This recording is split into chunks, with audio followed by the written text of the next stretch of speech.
Good morning, guys. How's everyone doing? Hey, what's up? Good. Good. Now you know what my second favorite motivational song is. Um, well, good morning. Glad you could make it for day two. Hopefully we didn't scare you away with day one. Apparently not, because we still got quite a few people on here. So that's good. That is very good. Well, today I just want to touch on at 9:30 every morning. We're going to hop on here, and I just want to kind of go over how yesterday went. See if there's any follow-ups now that things have kind of been bouncing around in your head for 24 hours or so. Just want to see kind of what you guys are thinking, see if you had any questions about what you learned yesterday, any follow-up questions. What do you think? We talked about goal setting, talked about farming, and then we talked about some lead gen stuff. What questions did you guys come up with regarding any of those subjects yesterday during the class?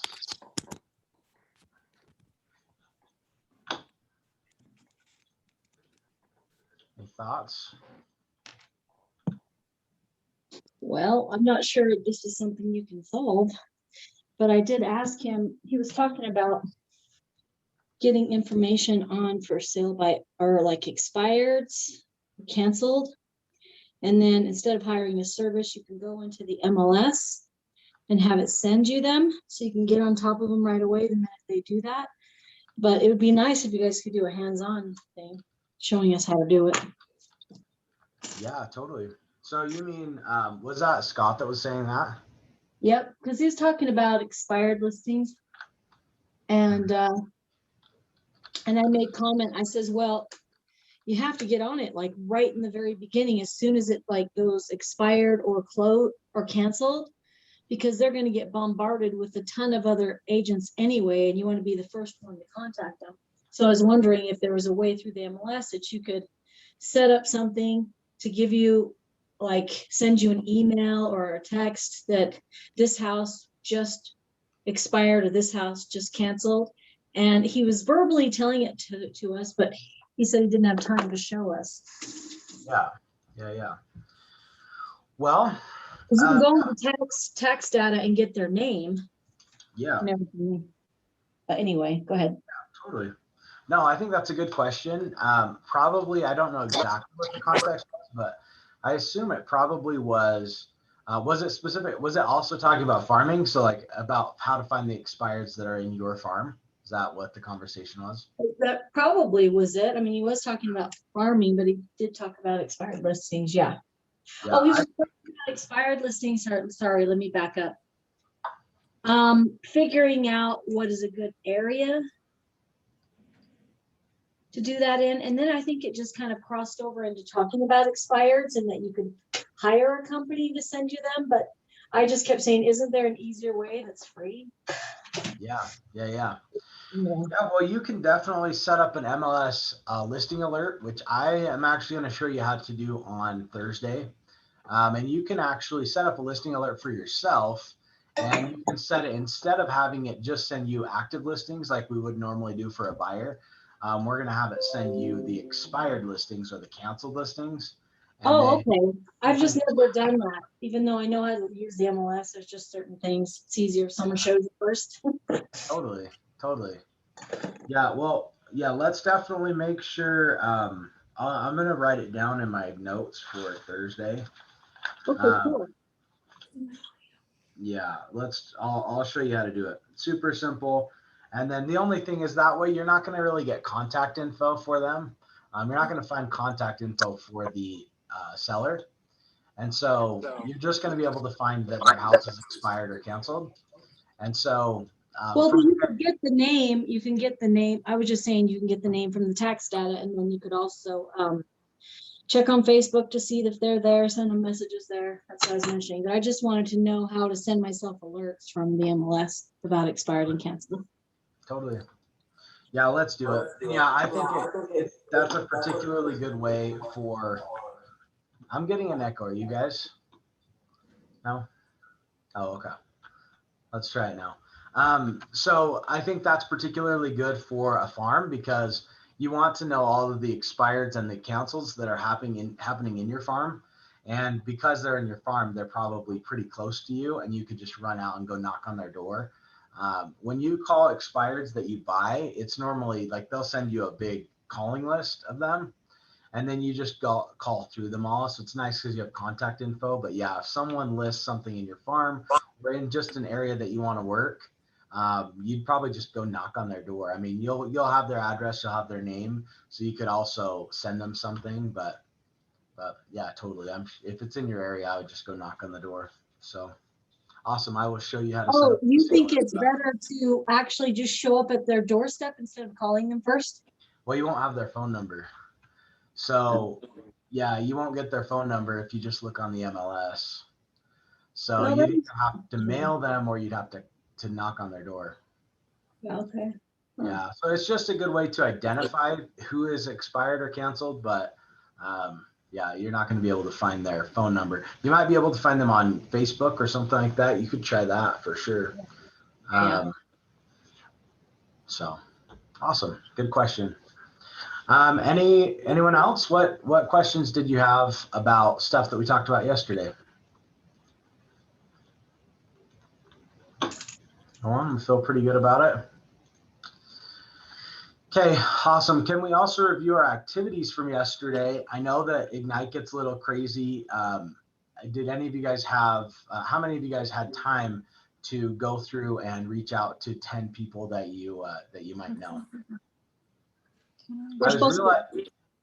Oh, go ahead. We were supposed to reach out to 10 people yesterday or just in the week?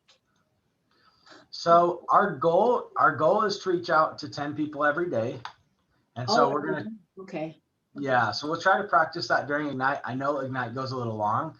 And I also know that yesterday there wasn't a lot of instruction in that direction. So after today, I think you'll feel a little bit better. You'll have a few more scripts to reach out to people for. But yeah, we're going to try to build that habit of reaching out to 10 people, adding 10 people to your database in Command. So you'll also learn a lot more about Command today, which is our CRM platform. So we'll learn a lot about that today too. So I think you'll feel a little better about how that works as well. So we'll just build little by little, we'll build through the day or through the week. And by the end, I think you'll know who to talk to, what to say to them, and especially what to say once you have an actual person who's ready to go or who has an interest, how to convert that and be able to help them with their needs the best way possible. When are we going to cover that? Today, you said? Yeah, I mean, it's throughout the week. So today we're going to talk about database, which is going to be discussing a lot of relationships you already have. So, and how to communicate with them better and how to use those contacts to help you in your business. And then this afternoon, we're going to talk about our director of technology is going to dig into our CRM. So she's going to show you more how to actually put people in there, what some of the options are once you do put them in there, that sort of thing. So then I think you'll get a little more of the tactical back end sort of stuff. But then tomorrow we're going to talk sellers. Thursday we're going to talk buyers, and then Friday we're going to talk a bunch of other stuff, more like contractual stuff like that. Okay, About and the actual transaction. Just really quick, the reason I did ask is because someone did reach out to me yesterday saying that they were interested in buying, but I have no idea like where to start. So I just told them I would follow up with them today. Love it. So I need help. About that specific thing, thanks for bringing it up. One thing that I want to be for you guys is your personal mentor. So these classes are going to go at a certain speed. Obviously it'll be done in a week, so it's not going to be forever, but yeah, so I'll give you a little brief advice on that. One, if someone told you they were interested in making a move, was it a buyer or a seller? Buyer. So let's qualify that as a lead. So that's a buyer lead that you've got now. So the next step from lead is an appointment. And so now your next step is to try to schedule an appointment with them. So you don't want to go through all the details of the whole situation over the phone or through text. Your next step is to set an appointment with them. So I would reach out to them, say, hey, great, when can you chat about that? Let's schedule an appointment at the office to go over that. Or you can go to a coffee shop or something like that. You don't really want it to be at their home. You want to kind of find a neutral environment, and schedule an appointment with them. And then also schedule an appointment with me where we'll actually sit down. We're going to practice that buyer consultation script so that you can really know how it's going to go. If you wait until Thursday, you're going to get that whole script because we're going to go over buyers on Thursday. But if you need me before that, let me know. We'll get you scheduled and you and I will sit here and we'll practice that buyer consultation to make sure you feel super prepared to go to that appointment. Okay, cool. All right, thanks, Luke. Sound good? Yeah, my whole purpose, I mean, I know sometimes it gets a little confusing what all of us are on staff. My whole thing is I'm the productivity coach. I'm basically your personal mentor, and I'm the one that's in the trenches with you. So I'm 100% committed to being there for you. And everything that you do, I will help you practice. I'll make sure that you feel comfortable about those scripts. And then I'm going to send you off to that appointment and you'll have all of the tools, all of the scripts, all of the practice that you need to be able to go and be the expert on day one. So that's what I'm here for. You're not going to have to struggle through it. I'm going to help you out with that. That's awesome. Well, Oh, I had a good day yesterday. This is Alicia. Sorry, I'm carrying groceries in, so I can't like show you all of this. But it was good. I felt really energized, and I mean, like many, I'm sure I felt kind of like my head wanted to explode at the end of yesterday, just because there was so much information. I had so many ideas, but it was fun. I was able to reach out to people that I know, my SOI people, and then I had a lot of fun. I got a buyer lead, and I was able to interact with him and specifically on a certain lot. And so I've been kind of interfacing with the agent that's the listing agent for that lot and getting a plat map and doing all this stuff this morning. So it's really fun. I've been having a good time with it. It's kind of an adrenaline rush. They were emailing me at like 3:58 a.m. I think the agent was out of town. I was like, wow, okay. I'm gonna have to start getting up really early for this job, I think. But I mean, it was fun though. So something fun. Love it. Yeah, that's awesome to hear. Yeah, the mornings can be a time.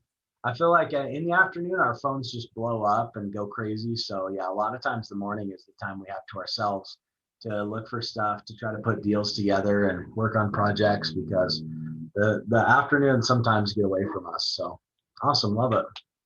Nice job reaching out to your people. I know it's a little bit hard when you're brand new, but you only get better at it by just practicing it. So I love that you're jumping in. Love that. Anyone else have any comments from yesterday? Comments, questions, concerns? How many of you, I heard there might be an issue with the tech training yesterday. How many could get on the tech training at 2 o'clock? I know probably not everyone had time to, but everyone who tried, did you get in or? I was able to get in. Sorry. Oh, okay. Yeah, I tried, but I was not able to. I tried and I couldn't get in either. I tried like 3 times, like 3 different times, and I couldn't get in. Same with me. Who got in? Was there anything special you had to do to hop on there? I was able to get in just fine. Okay. Mine just sat saying that it was waiting to start the meeting, and it never changed from that screen. And I'd log out and go back in again, and I stayed on for about 10 minutes and it still didn't do it. So I figured I'd try again today.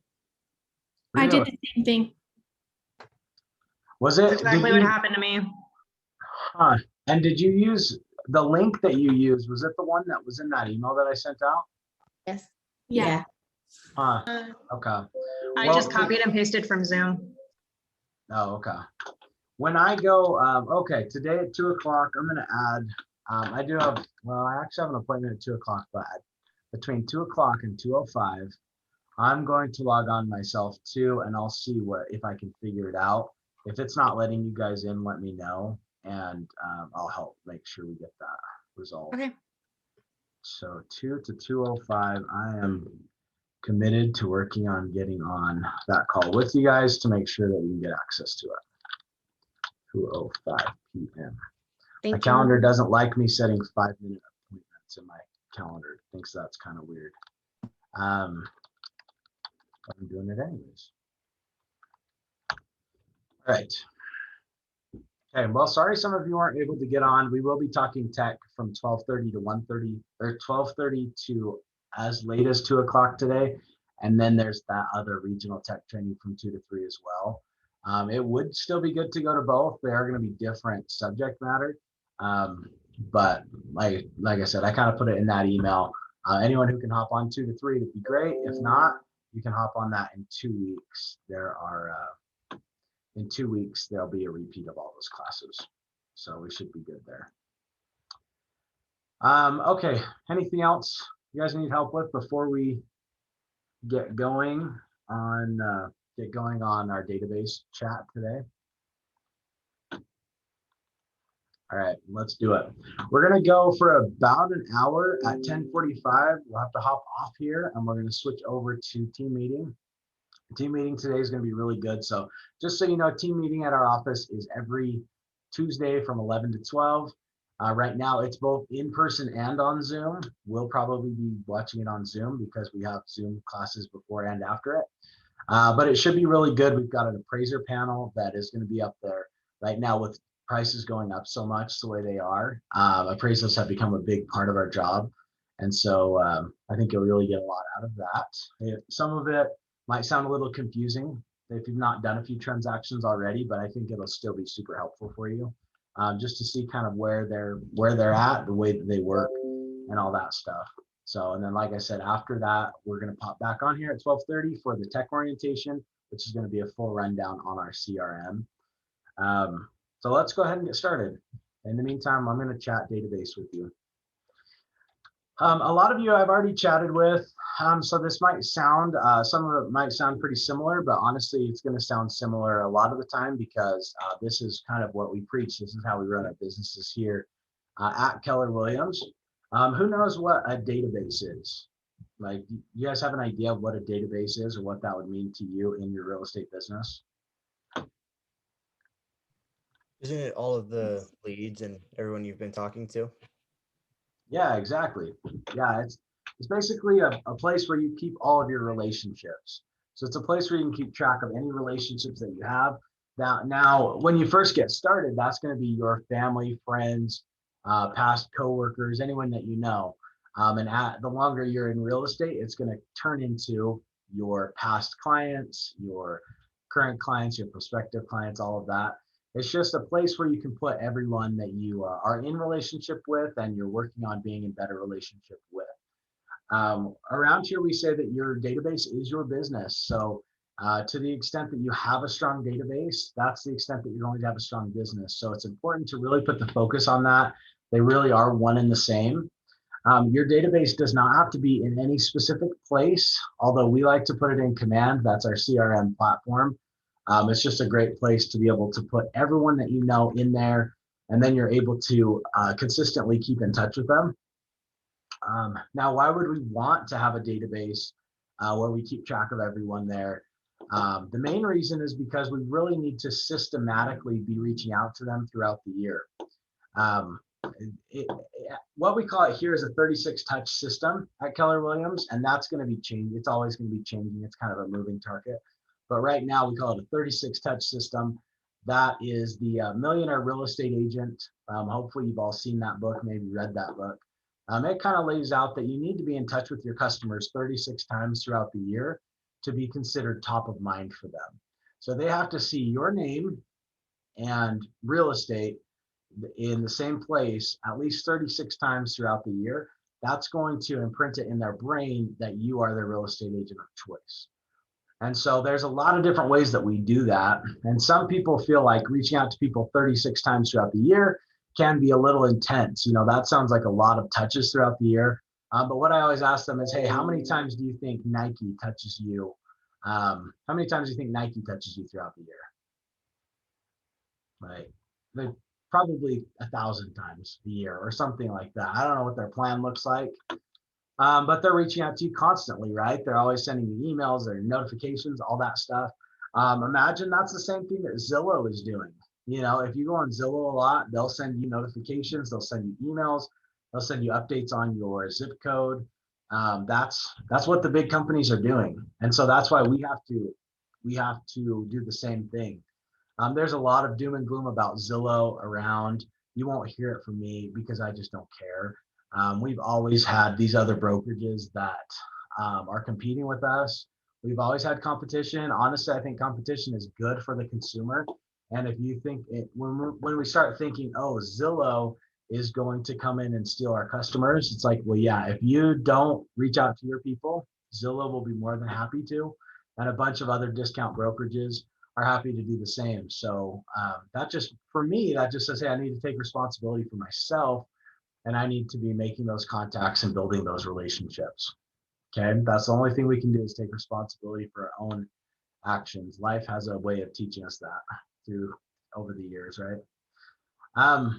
So anyways, we want to build a 36 touch system where we can actually keep in touch with them. Now, why do we want to keep in touch with them 36 times throughout the year? And why do we want to keep this strong database? It's because of the research. The research shows that if we, for every 100 people that are, or for every 10 people that are in our database that we keep in touch with 36 times throughout the year, we're going to close 1 transaction per year. If you've got 10 people in your database, you're going to close 1 transaction a year. 100 people in your database, you're going to close 10 transactions a year. 220, so on.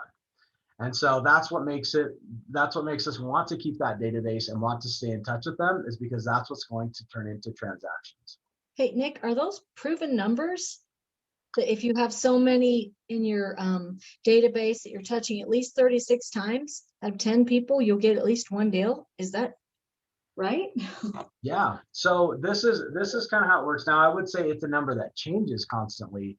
And the truth is it's going down. So I'll be honest with you. If you read the Red Book, The Millionaire Real Estate Agent, a ton of research went into that, and it actually comes out to 1 in 6. So it says 1 in 6 of your database will do a transaction with you. So that's actually a little better. They say that the Millionaire Real Estate Agent 2, the new edition that's going to come out with all the new research, they say that one's going to say that it's 1 in 12. So, you know, I'll believe that. If they say that, I'll believe it. I round to 10 because it's pretty close to 12 where we think it's going to go. And I'm not very good at math, but I can divide almost anything by 10. So I can also multiply anything by 3%. So that's just realtor math. That's just realtor math. But yeah, I mean, it's true. Now, those 36 touches, it sounds like a lot, but really it's going to be through different methods, and it's not going to be overwhelming. You're not going to bother people. People want to hear from you. They want to see that you're successful. That's kind of the whole point. So here's the thing. This is what your 36 touch can be made up of. And know that we have all these different systems that we'll show you through Command that you can implement these systems into your database. But the way that we're going to keep in touch with them are at least 4 phone calls. That's the non-negotiable.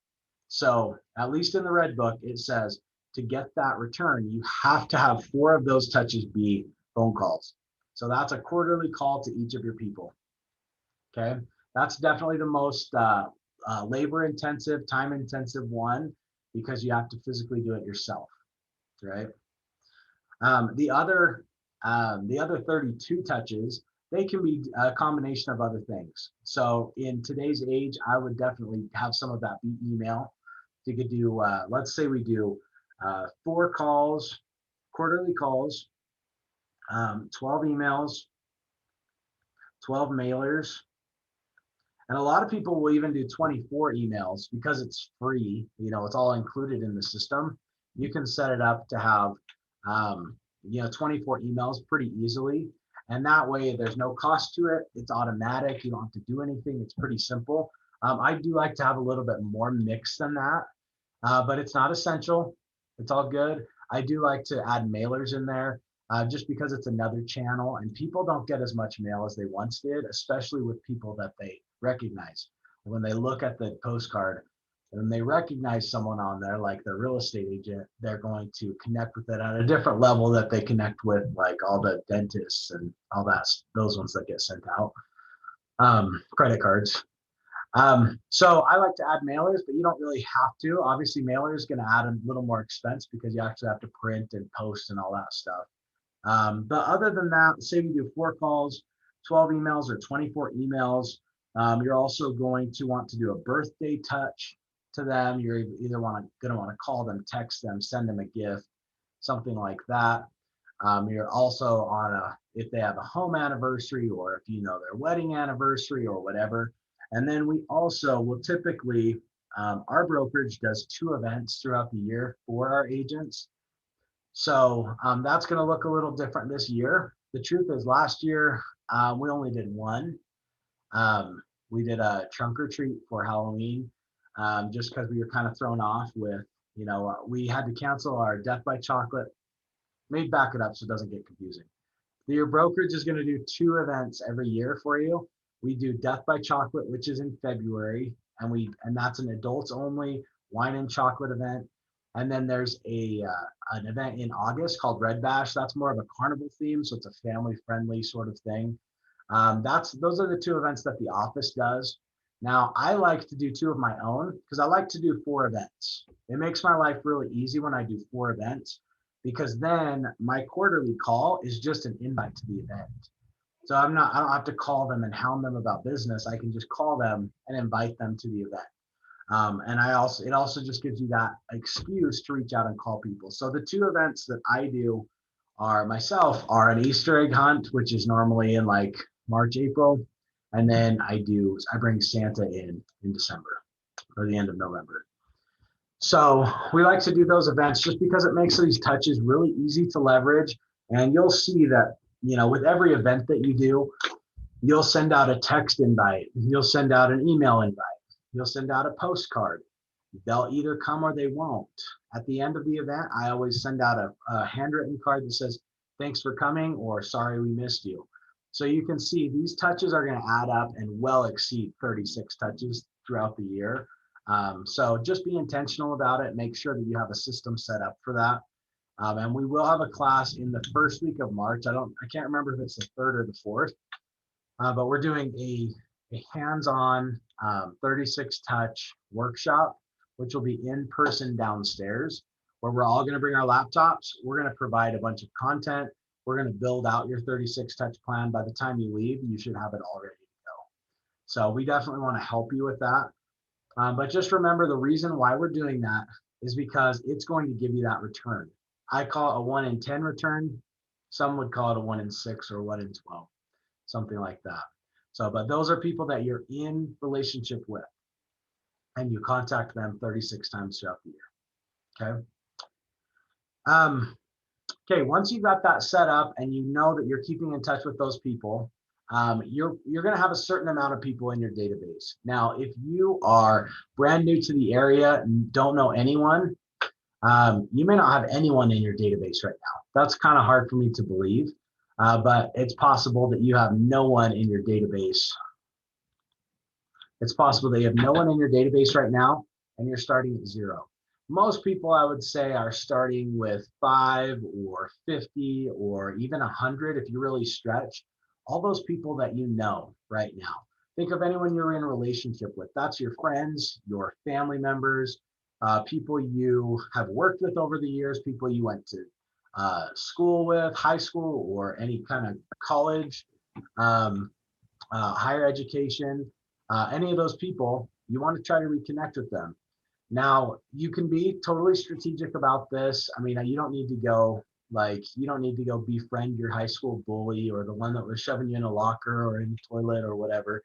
I'm not saying that. You want to be a little more purposeful about it. And all you're doing is you're saying, hey, I really like that person. I think they probably like me. We have some sort of relationship or had one in the past. And I want to put some effort into that. Essentially, the way that I view it, which I am a pretty touchy-feely guy, I'm basically looking at it as my job is to keep in touch with my people. My job is to basically be a good friend. Like, wouldn't a friend reach out fairly often check on them, care about them, all that sort of thing. I kind of do that professionally. You know, if I had another job, I probably wouldn't have time or the ability to reach out to them, to call them, to see how they're doing. And because it's my job, I get to be that friend for a lot of people. So I get to be excited for them when they start a new business. I get to tell them, hey, how can I support that? What can I do? Let's work together. I mean, it really is an opportunity for you to basically be a professional friend, in my opinion. So anyways, add those people in there. Now, as you're adding people in, I just say, hey, do they like me? Do I like them? Let's do that. If it's someone that you don't like or that you hate or that you hope you never see again, don't put them in your database, because when their name pops up that it's time for you to call them, you're not going to make the call. It's just going to waste space in your database. So just put people in there that you want to be in a relationship with. That's pretty much the criteria there. Now, after you start adding people in there, which just go in, you'll go into the CRM. We'll talk more about that, but you'll go in, you'll add their contact info. I do like to put in their name. I like to put in their phone number, their email, and their physical address. With that information, we can pretty well communicate with them however we need to get those 36 touches in. So that's the goal. Right now, you're probably only going to have their phone number, or maybe you don't even have that. Maybe you only have them as a friend on Facebook, because one thing that I do periodically is I go through and I'll print out my whole Facebook list, and I'll just go through it and see if there's people on there that I want to add to my database that I know aren't already in there. So that's one way to find people. You can also search through your phone, just go through your contact list. You're probably not going to want to add everyone from your contact list, right? But you're going to go through and it'll just remind you, oh yeah, I wouldn't mind, we were pretty good friends, or, he seems like a good guy or whatever. And then just reach out to them and make that connection. So whatever you got to do, just go in and start adding their contact info. You won't have it all right now, but, say you have their phone number. First thing I would do, throw them into your database and then call them and say, hey, how's everything going? It's been forever. How's the family? Just chat with them, kind of rekindle that friendship. On your second or your third call, you're probably going to call them and you're going to say, hey, I've got this cool event coming up and I really want to invite you to it. What's the best address for me to send that invitation to? What's the best email address for me to send that invite to? So you're going to start where you are. You want to get them in your database, and then you want to start building it up. And it's kind of cool in Command because it'll give you a rating, a percentage rating of how healthy your database is. And what it means when it says healthy is it's how much contact info do you have and how frequently are you keeping in contact with them. So it's going to kind of rate you. And so when you first get started, you might be pretty low. You might only have 15% contact information, but make it a goal to get that up to 25 or 30% by the end of 12 weeks or a month or whatever. And just kind of gauge yourself that way and build up their contact info that way. Any questions on that up to this point? Okay. There's also going to come a point in your career, well, probably pretty quickly, where you're going to say, hey, I've got everyone in my database that I know. So that may only take a month. It may take a couple weeks to get everyone that you know in there. And you'll always be taking people out and adding people in as you meet them. But you may get to a point where you say, okay, I've got 100 people or 50 people or whatever in my database. And let's say you have 50 people in there. That's going to lead you to 5 deals a year. So if your goal is 5 deals a year, you're probably on track. You're going to be okay. But the truth is, you're probably going to want to do more than that. And so wherever your database is, then you're going to say, okay, I want to do more deals than what this is going to allow me. And then you have to find some ways to add people to your database, right? So that's where you start seeing some of that other stuff, like going and door knocking, making cold calls, doing open houses, business networking. All of that sort of thing is going to come from once you decide, okay, I've got everyone that I know in my database, but now I want to grow that. The truth is, if you go make a bunch of cold calls, unless you're going to follow up with them, it's not really going to matter that you made the cold calls. Unless you have a system to throw them in, it's not going to matter. So that's why the database is so important, because you build it, you have a system in place with as to how you interact with those people. And now as you're making those phone calls, let's just talk cold call for a minute. So if anyone who's in my coaching program, we have access to the Mojo dialers and Cole Realty resource, which basically I can just take a house and I can say, okay, I want all the numbers surrounding that house. It'll let me pull 1,500 at a time. So that's normally what I do. So let's say real life example. I just took this listing. I've been complaining about it for the last 3 days. So you've probably all heard that. We got 44, 45 offers, something like that. And so my phone hasn't stopped ringing the entire time. So I'm developing a second personality, and it's driving me crazy. But at any rate, let's say that I took this new listing. We just got it under contract, obviously over list price, within just a couple days, whatever. So now this is what I'm going to do. And honestly, some of the people in the coaching program are going to do the same.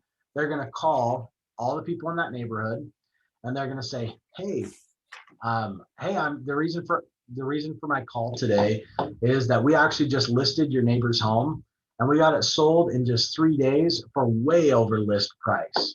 But the problem is we had 44 offers on it. So we've got a lot of buyers that still want to be in that area that didn't win the home. So we're looking to find out who you might know that's looking to make a move right now. And then we'll kind of go through this conversation. We'll discuss it a little bit more. But basically, you're just going to start going through and asking them, oh, great. Hey, thanks for taking a minute to think about that. How long have you been in the area? What made you choose this area? What do you like about living here? What don't you like about living here? You're going to try to suck out some kind of negative feelings they have about it. It might be a commute, or the environment for their kids, or their house is too big or too small, or whatever. And then we say, well, hey, if you were to make a move, where do you think you'd go next? And we can kind of figure out if they have that next step. Would they move up? Would they move down? Would they move further north or south or whatever? So you're going to kind of find out if they have a need. Now, what I'm going to do is I'm going to say, okay, let's say that they don't have a need to move. If they do have a need to move, they say, yeah, I want to make a move. I'm probably going to schedule an appointment, right? Because they're going to say, hey, I need to make a move. I'll find that as a lead. I'll say, okay, it sounds like there's a motivation there to move. I'm going to add that as a lead in command. And then I'm going to set an appointment, and I'm going to try to close that. Now, if they say, oh, I don't have a reason to move right now, I really don't have a motivation, I'm happy here and I'm never moving, or at least not for a really long time, then I'll say, great, who do you know that is looking to make a move right now? So the first step is to try to get an appointment. Second best option would be to get a referral. So then I say, awesome, well, I'm glad you love living here, and be real with them. Like, you're not just saying this because it's part of the script. Just be nice to people and say, oh, I'm glad you love it there. Sounds like a great neighborhood. Who else do you know that's looking to make a move? And see if you can find someone else. So the second best would be a referral. And then the third best option is to add them to your database. So if they stayed on the phone with you, they talked to you, they seem like they're pretty cool people, they just don't have a reason to move or a referral to send you, then I ask them one other question, which is, hey, do you, if you were to make a move, who do you think you'd call to help you with that? And then they'll say, either they'll mention a realtor's name or they won't. They'll say, no, I don't really have anyone. If they say that, that's my cue. Okay, I like them. They like me. We have a good conversation, and they don't have a realtor that they already trust. I'll add that person right into my database. So top choice is appointment. Second choice is referral. Third choice is to add them into your database, because I know every person that I add to my database, or every 10 people that I add to my database, I'll get one more transaction. So now by having that system and adding people in your database that way, now door knocking or cold calling doesn't seem like such a bummer thing to do, because it's like, okay, I can call people, and even if I don't get an appointment today, I'll still add a few people to my database. And every time I add 10 people to my database, I'll get an additional transaction every year. And a transaction is probably going to make you somewhere between $5,000 and $10,000 every time. So that's pretty worth it. In that case, say that every transaction is worth $5,000. That means every person you add to your database, it's like putting $500 in your pocket. That's a pretty good deal. I like that.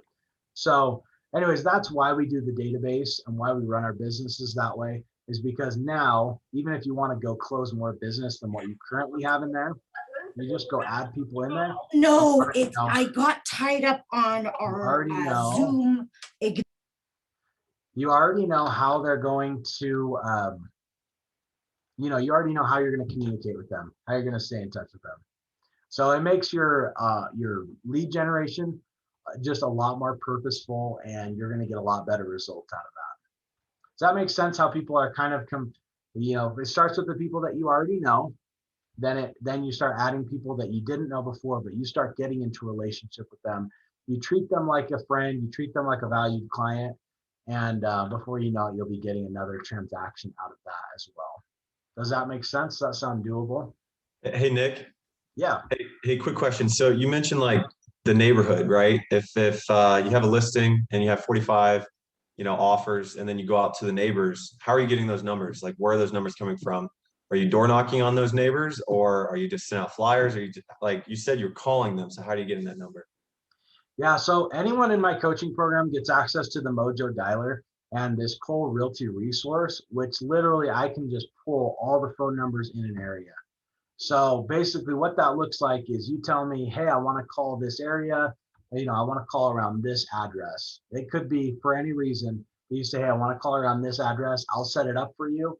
The Mojo Dialer is super cool. You just log in. It can call up to 3 people at a time. So it can really speed up your calls, because a lot of people don't answer. So we have it call 3 at a time. And as soon as one picks up, you just answer it and you're good to go. So it makes it really easy, really efficient. Cold calling is definitely the way to get, now realize those aren't leads. It's not like, oh, these people are looking to make a move. They're literally the neighbors. They're just people. It's like calling through the phone book. But the cool thing is those people are what we call uncontested sales. If you call a FSBO, which you should, call a FSBO for sell by owner, you should call them, but they've got 10 other or 20 others, maybe 100 other agents that are calling and trying to get business from them, because they've identified themselves and said, hey, I've got a need to move. The cool thing that at least that I like about cold calling is that it's uncontested. I just call the neighbor. There's not 10 or 20 or 50 other realtors calling them. I'm the only one. So if I can identify a need in their life for a realtor or for a real estate transaction, I'm the one. It's like it's uncontested. It's not, there's a few other agents that I'm interviewing. You're kind of the guy. Now they might have a friend or something, but for the most part, if you find someone like that, you're their guy. So, and most people, I'm not very good at statistics. It's something like 65 or 70% of people hire the first agent they talk to. So we're just talking about, you just need to be the first one to them when they have a motivation to make a move. So anyways, we're all going to be at different points. Some of us are going to have really heavy databases to start. I'll be honest with you, I feel like that's where I was. And when I got started in real estate, I was 21. I went to high school at Riverton High School. So like right down the street. I just know a lot of people around here. Some people don't have that luxury. Some people move across the country, or, whatever the situation is, don't have a big database. So you can pretty much just start wherever you are now, and then you can build that out. Just because I know actually several of you, mentioned to me that you're from out of state or you have smaller databases. One thing that you can do, if you know a lot of people outside of Utah, you can actually market to them for real estate as well. And you can market to them and try to send referrals. So for example, if I came from Denver, if I moved here from Denver, I have all these connections in Denver. I'm probably not going to help them with their real estate needs in Denver, but I can market to them as the real estate professional and make sure that they know that I've got a team ready to go in Denver. And what would it take to have a team ready to go in Denver? I just have to call over and find a good agent that's ready to help. And as soon as I find leads from that area, I'll just send them over there. You'll get at least, 25 to 30% referral fee off of that. Plus, you'll know that your clients are getting really well taken care of by someone else, and you don't have to really do the heavy lifting. So there's also some opportunity in kind of building that referral network and getting referrals from other areas in that way, or giving referrals to other areas in that way. So anyways, any other questions on kind of how we're building that and those conversations that we're having around, or not so much the conversations. I'm about to switch to scripts, but everyone understand why we're doing database, why it's so valuable for our business, and why it's so important.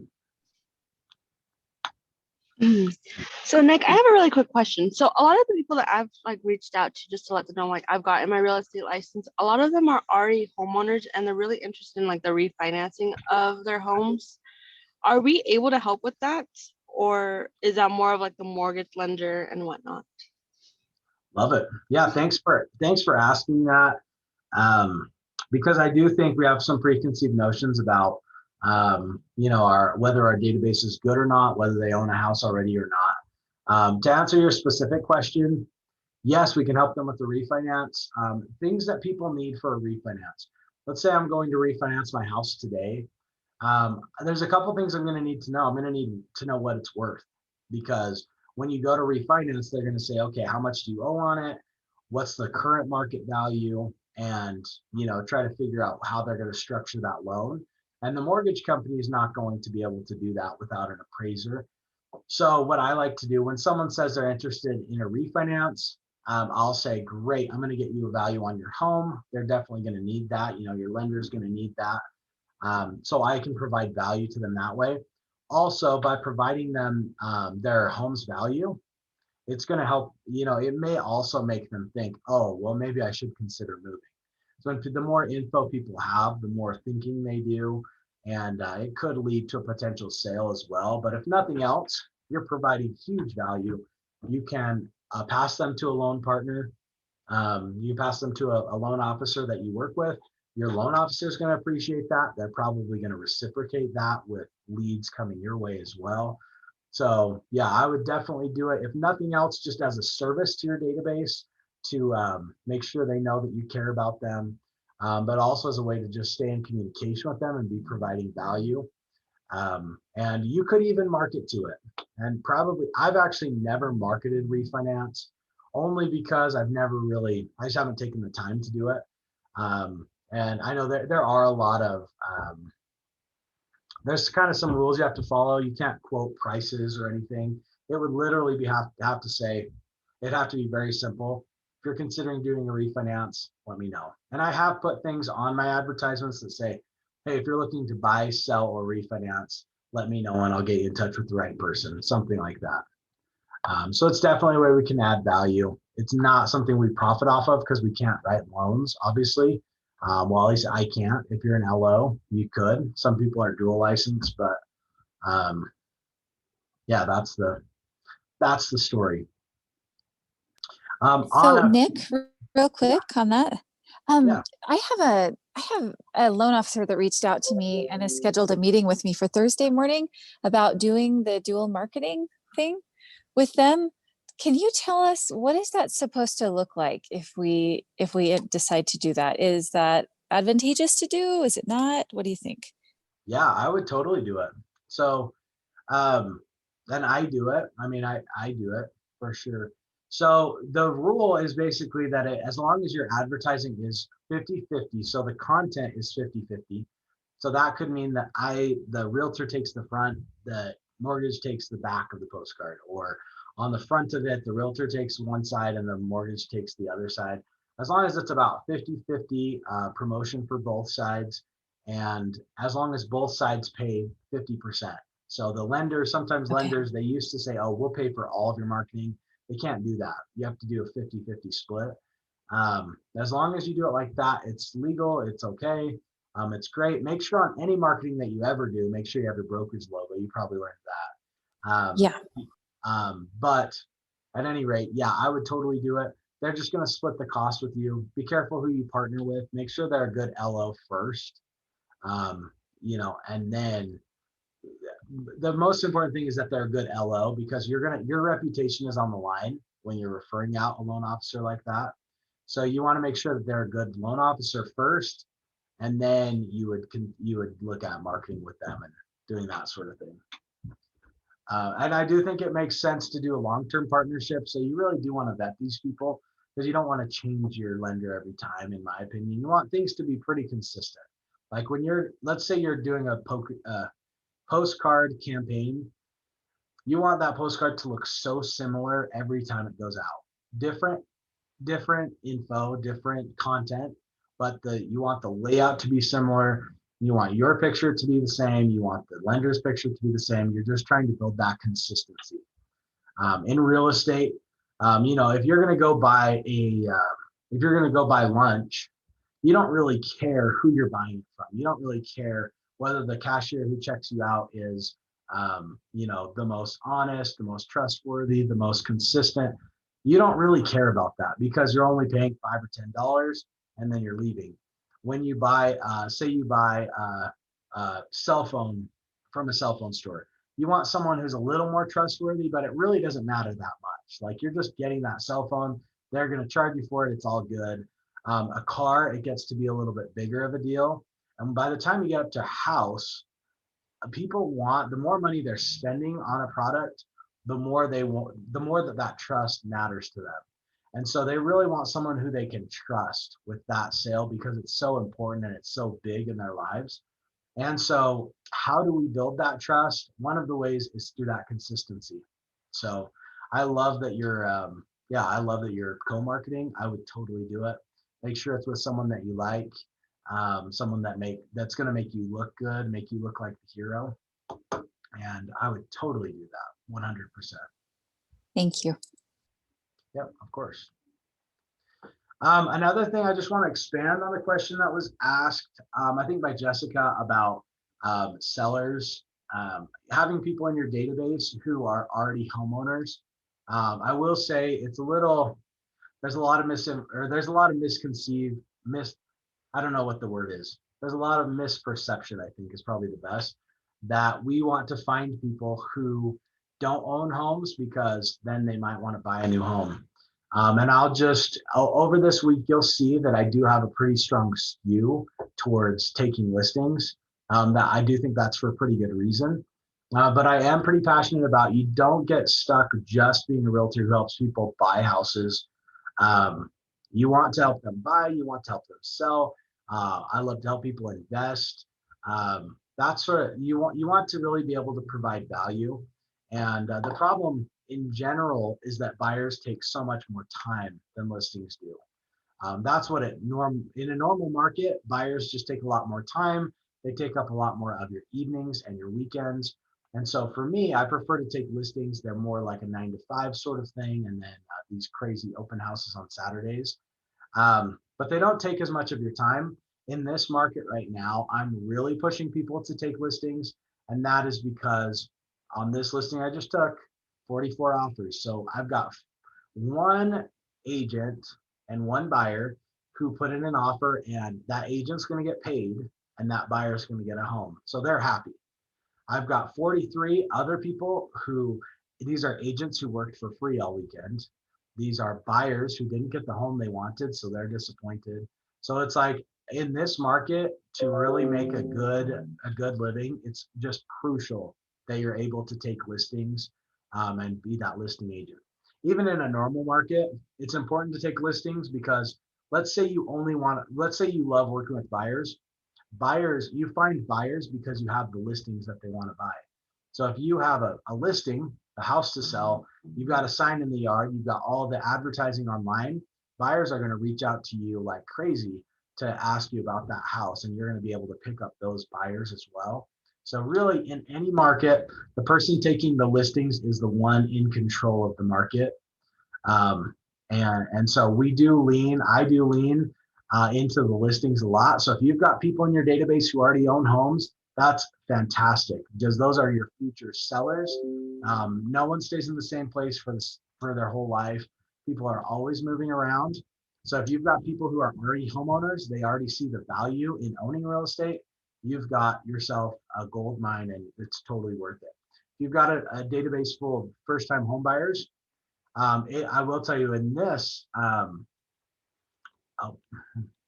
will tell you in this market, it's pretty hard to work with first-time home buyers, but it's still very fulfilling. Once you get the job done, you feel good about it. It's a great investment for them. They'll appreciate that you stuck through it with them. So whatever you've got, we'll work with it, but just try not to get stuck in the trap of we're just buyer's agents. We just help people find their dream homes. There may come a time when we don't even get paid to be buyer's agents, or we have to actually have our clients pay us out of their own pocket to be their buyer agent. It's not a given necessarily that buyer agent commissions will be a thing forever that are paid for by the seller. There's a lot of pressure against that. A lot of pressure against sellers paying buyer's agents. So fall in love with taking listings. It's such a good move for your real estate business. It'll give you that staying power. It'll help you build a business that's sustainable, and you'll be able to actually go on vacation and enjoy time with your family and not be showing houses 24/7. Now I'll get off my soapbox. Any questions about that? Did I confuse anyone or scare anyone or anything like that? We're all okay? All right. Yeah, I really did. I got in almost like a shouting match with someone the other day that I really love and care about, someone that I coach. But they just, I'll say he got pretty upset and he's just like, hey, why are you constantly telling me that I need to sell, that I need to be a listing agent? I don't want to. I'm not about it. I want to go help people find their dream homes. That's what I'm here for. And we almost were in a shouting match here in the office. And I'm just like, dude, I'm trying to help you make money so you can feed your family. It's so important to me. I want you guys to be successful. And the main way you're going to be able to do that is by taking those listings and controlling your own destiny. That's at least the way I see it. So anyways, thanks for letting me chat your ear off. Anyway, so we've talked about who's in your database now. We've talked about how we're going to market to them, and a bonus of why it's so important to take listings. I'm going to pop this open. Now you guys should have, I want to go into scripts because I just want to give you some more of those tools of how you can actually talk to these people that are in your database or people that you want to move into your database. This is all going to be in the link that I sent at the beginning of the week. I just pull it up really quick, but I sent out one link that has a bunch of tools that you'll really like, but I also sent out specifically a Spark script book and an Elemental script book. And that's what I'm going to share with you right now. And let's go through, because really having these conversations, these first conversations can be scary, but really once you get talking to people and starting that conversation, people love to hear from you. They want to, they want to engage with you, especially people who are already in relationship with you. You don't have to be worried about calling them at all. They want you to be successful and they want to be able to help you any way they can.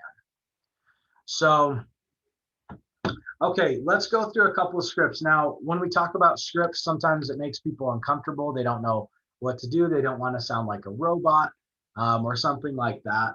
I always think of, I'm not going to turn the camera because I'll lose it like I did earlier, but I have a poster in my office with all the BOLD laws. BOLD is a training, kind of a training program we have at Keller Williams that's really high level and in depth. And they have all these different laws that laws like that we refer to a lot. One of my favorites is spontaneity is a conditioned reflex. So what that means is we can be spontaneous if we practice, if we've done it a million times, if we've done the preparation. It looks spontaneous, but it's not. It's these scripts that we've done a million times, these lines that we've said a million times. And so when I say it, it comes off, it comes off spontaneous, but it's actually a script that I've practiced over and over. So when it comes to scripts, it's you may not follow these word for word, but you'll want to kind of make them yours, and then you're going to want to leave them that way and practice them over and over, because the more times you've said it, the more comfortable it feels coming out. And then when you go to have those conversations with people, you won't be nervous about, oh, what am I going to say? You know, what if they say this? What am I going to say then? The more you practice the scripts, then when they say, oh, when they say, oh, I'm considering making a move, you'll just instantly say, oh, really? Tell me more about that. When they say, oh, I want to, when they say, oh, I want to move down to St. George, you'll say, oh, why is that so important to you? And it's just because you're used to asking those questions. You've gotten used to the patterns that we say, and it just makes your life a lot easier. Then you can focus on what they're saying rather than focusing on what you're saying. So let's go through some of these scripts. Maybe I can just find someone who will practice this with me. Who's willing to script practice with me? Anyone? All right, well, I'm just going to get started. I'm going to hope someone doesn't leave me hanging. So whoever I'll do it. Okay, thank you. Okay, sure. Here, I'll turn on my screen so you can actually see me. So, okay, let's see what we can do. Okay. Love it. So, hey, Alicia, it's Nick. How are you doing? Hi, doing good. How are you? Oh, I'm doing awesome. Thank you. Well, hey, it's just been a while for me to haven't really connected in a bit. How have you been doing? Oh, we've been doing okay. You know, getting through this COVID thing and washing hands. How are you guys doing? Oh, yeah. Oh, we've been doing great. Yeah, we've been doing great. It's been a little bit of a change for sure. A lot of things are different now, but we're just plugging along and doing the best we can.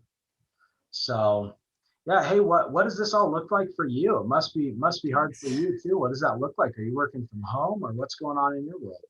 Yeah, we're working from home and things are kind of crazy with the kids. You know, they're always up and around us, and I don't know, feeling a little crammed, but we're doing okay. Awesome. Well, have you been able to have any time to do anything fun that you guys like to do? Anything fun? No. Oh, yeah? Not really. Oh, that's all right. We've done some picnics at the park, here and there, and we've tried to walk the dog a little more often, but everything is closed, so it's been kind of a bummer. Oh yeah, for sure. No, totally get it. It's definitely been an adjustment for all of us. Well, I'm glad that you're doing well. I'm just reaching out because I wanted to share that I'm now a real estate agent with KW South Valley. And I just thought of you because I knew you'd be someone that might be able to help me grow my business. And I've loved being in relationship with you. I know you know a lot of cool people. So I just wanted to kind of reach out and let you know that I've started that new career helping people buy, sell, and invest in real estate. Awesome. That's so cool. I hear that things are selling a lot right now. Yeah, totally. It's been a really crazy market. It's been really crazy. For buyers, it's been really tricky. For sellers, it's been really rewarding. And I just do the best I can to help my clients get the best situation they possibly can. Oh, that's awesome. That's so good. Well, if I hear of anybody, or if we decide, that we're thinking of making a move, can we just call you or?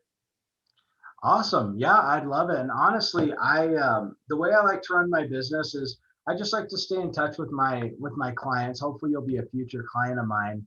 But I I like to keep you updated on how the market's going. I do several events throughout the year that I'll invite you guys to, and see if you're able to swing by.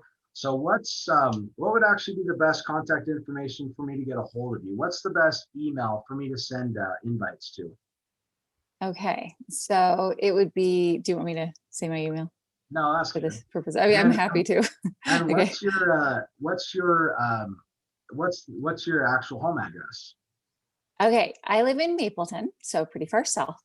Awesome. And it's 702 South Silverleaf Drive in Mapleton. Perfect. Awesome. Well, yeah, like I said, I just like to keep in touch with my people. I'll let you know kind of what's going on. you ever need anything, I'd love to be a resource for you. So Yeah. let's stay in touch. I'll probably just call you from time to time, invite you to these events. And yeah, if you think of anything, definitely feel free to give me a call. And it's good to hear that the family's doing well. All right. Well, thanks. Awesome. Thank you. So that's kind of what it sounds like when I'm doing my normal call. Is just, I've had this conversation a million times. I like to ask them about kind of what they've been up to, develop a little bit of a rapport with them. Now that would be with someone obviously that I already knew, which is who a lot of you guys are going to start your calls with. One thing that I'm actually, every time I do this, I kind of realized that when I'm actually making my calls, one of the tactics that I use is, I don't know why this is, one of the tactics that I use is, have you ever called, like, can you imagine sorry, my Zoom is giving me grief. If you call someone and you say, hey, my name's Nick, or not, hey, my name's Nick. You say, hey, Alicia, how's your family doing? How's everything going? And at the end you say, hey, by the way, when are you looking to make a move? Because I'm trying to find more clients. If you do something like that, it's going to kind of negate almost the first part of your conversation. And so what I actually do in real life with my clients is I would kind of flip this script. And when I immediately call, I would say something more like this. Should we try it again? Is that okay? I'll show you what it would, the reversal and kind of what that would sound like in a way that it's not going to negate our conversation as much. Do you want somebody else to go? I feel bad. I know this is like super boring for them. No. Okay. Does someone else want to do it, or do you want to keep Alicia? You're doing great, and I think this will make more sense. Okay. If you're willing to do it. Yeah. Okay. So, hey, Alicia, how's it going? Good. How are you? I'm doing great. Well, hey, sorry, I'm actually calling you about work. Do you have a second? I do. Yeah. What's up? Oh, okay, great. Well, I'm actually calling you because I just started a new career. I'm actually helping people buy, sell, and invest in real estate at Keller Williams. And I'm so excited about it. That's awesome. Yeah, thank you. So anyways, I'm just trying to call around because I really do want to be able to build my business. And I know, we've had such a good relationship, and I know you know a lot of people. So I just wanted to see if you'd be willing to kind of, when you hear someone that's thinking about making a move, would you be willing to send them my way and let me help them out?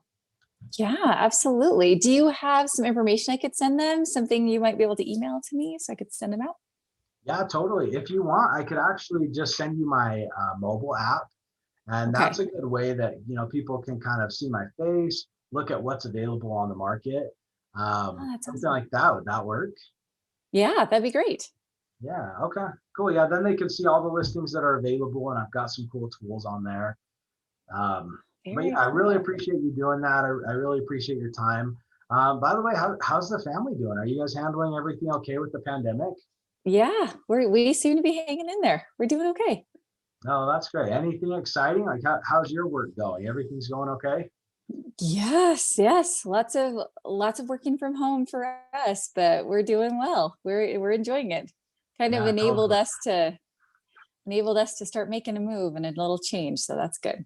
Oh, wow. That's awesome.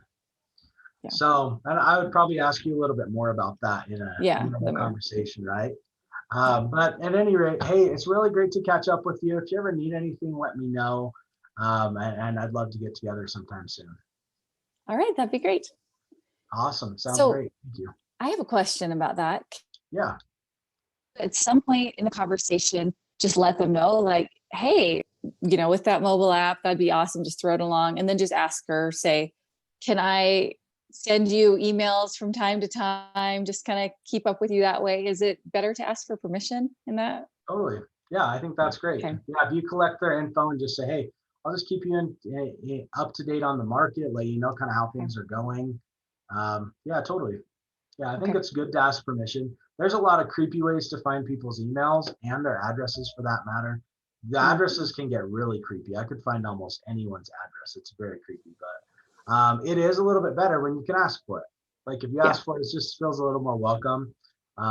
So anyways, did that feel a little less weird? Like when I call and I'm upfront about the reason that I'm calling. Okay, cool. Yeah, that's the way. Yeah, it felt better Okay, too. good.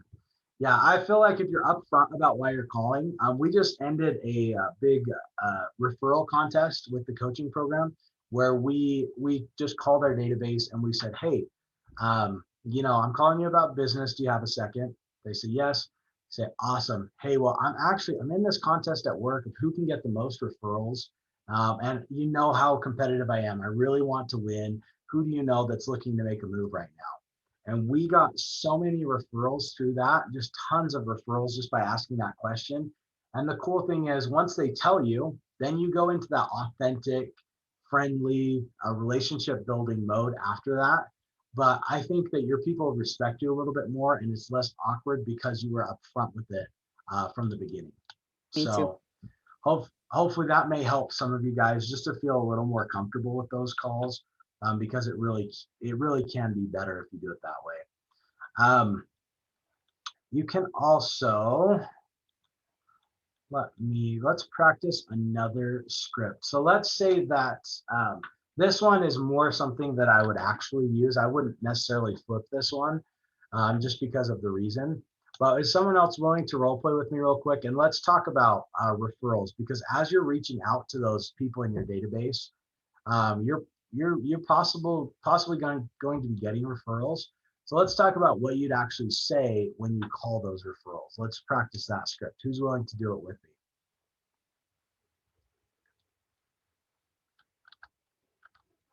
Anyone? Other than Alicia?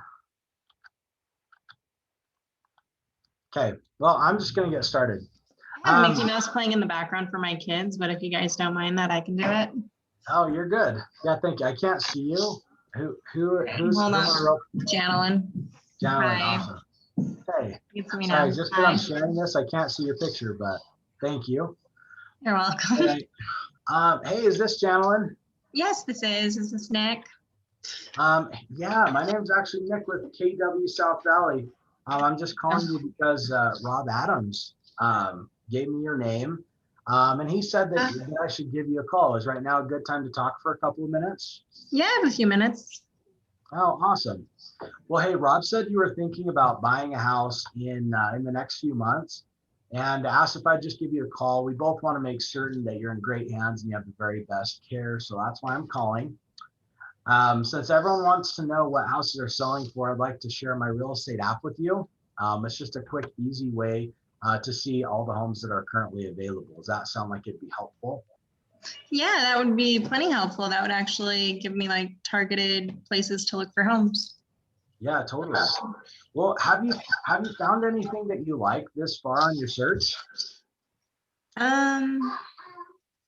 There's a few things that I like. Not a whole lot's out there right now, but there's a couple of places that I'm like, that's getting close to what I'm looking for. Oh, cool.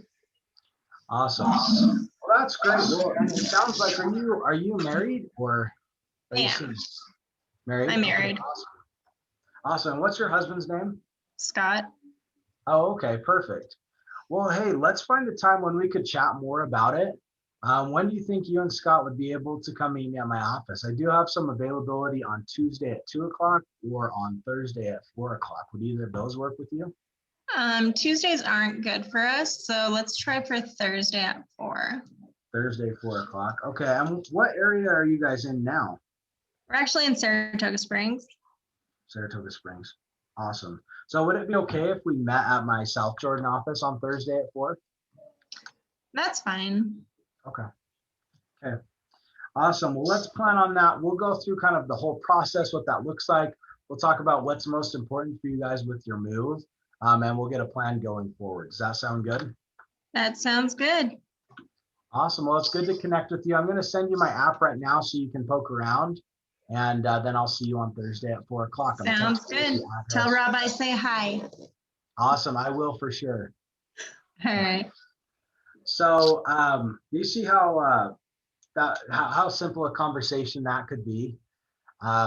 You notice that we're not trying to find out the details of every one of her real estate wants and needs. We're really just, when we get a lead identified, we're going to call them. We're going to let them know who sent their info to us, and then we're just going to try to set an appointment. too many of us are trying to solve this. We're trying to close the deal over the phone. It's not going to happen. Get an appointment with them.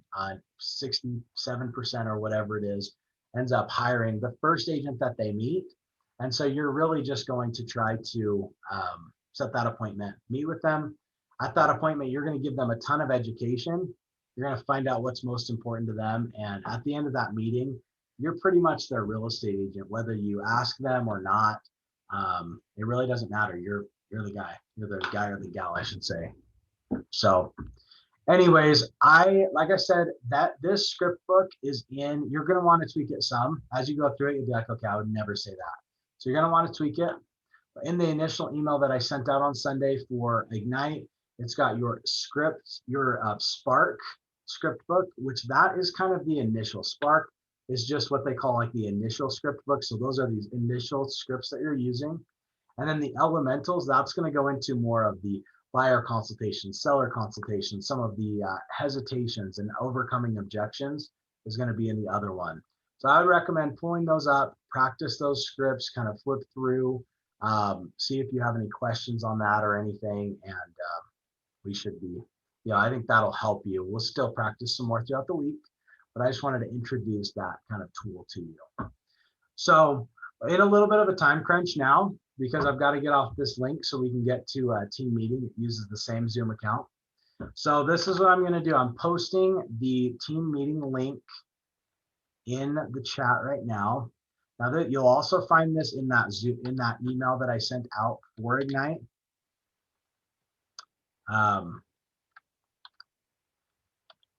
You'll also find this link in the email that I sent out for Ignite. But as soon as I close this down, so if you guys can copy that or whatever, so that it's handy, as soon as I close out of this, you should be able to hop on that one. At least within a couple minutes, they'll start team meeting. We'll go through that whole appraiser panel, should be really good. And then just remember, we're gonna hop back on the normal Ignite link, the one we've hopped on all these times. We're gonna hop on that one at 12:30, and we're gonna go through the tech orientation where you're gonna get more of the CRM walkthrough. Does that make sense to everyone? Anyone unclear on where we're headed now? Okay, perfect. Well, thanks for being here. I'll see you on team meeting in like 2 minutes. Thanks, guys.